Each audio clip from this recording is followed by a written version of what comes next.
அரியலூர் மாவட்டம் ஜெயங்கொண்டம் அருகே டாஸ்மாக் கடையை மூட வலியுறுத்தி கடையை முற்றுகையிட்டு பெண்கள் போராட்டத்தில் ஈடுபட்டதால் பரபரப்பு ஏற்பட்டது. ஜெயங்கொண்டம் அருகே உள்ள தாப்பழூர் டாஸ்மாக் கடையை மூட வலியுறுத்தி பெண்கள் முற்றுகை போராட்டம் நடத்தினர்.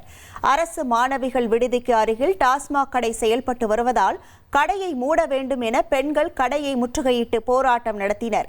அப்போது அந்த டாஸ்மாக் கடைக்கு மதுபானங்கள் இறக்க வந்த லாரியையும் பெண்கள் திருப்பி அனுப்பியதால் பரபரப்பு ஏற்பட்டது. பக்கத்திலே தண்ணி பைப் இருக்கு. தெருவுல தண்ணி வரலன்னா எல்லாருக்குமே எங்க தோப்பதிர் மக்களுக்கு ஃபுல்லாவே அந்த ஒரு பைப்பு தான். அங்க எங்களால தண்ணி பிடிக்க வர முடியல.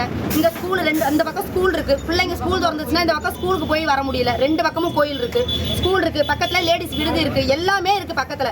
ஆனா இந்த இடத்துல ஒயின் ஷாப் எடுக்க ஏன் இவ்வளவு லேட் பண்றாங்கன்னு தான் தெரியல. அரியலூர்ல 3 ஒயின் ஷாப் தான் அரியலூருக்கு எடுக்க சொன்னதே.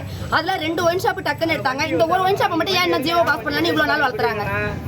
1,28,00,000 மனங்களை வென்ற தந்தி டிவி யூடியூப் சேனல். தவிர்க்க முடியாத தம்ப்நெயில், கலக்கலான கான்டென்ட்ஸ். நீங்களும் இந்த குடும்பத்தில் இணைய இப்பவே சப்ஸ்கிரைப் பண்ணுங்க. அசுரபலம் கொண்ட எங்கள் டிஜிட்டல் கரங்களில் உங்கள் விளம்பரங்களை சேர்க்க வாட்ஸ்அப் பண்ணுங்க. 8939888838. Email advtthanditv@dttv.in.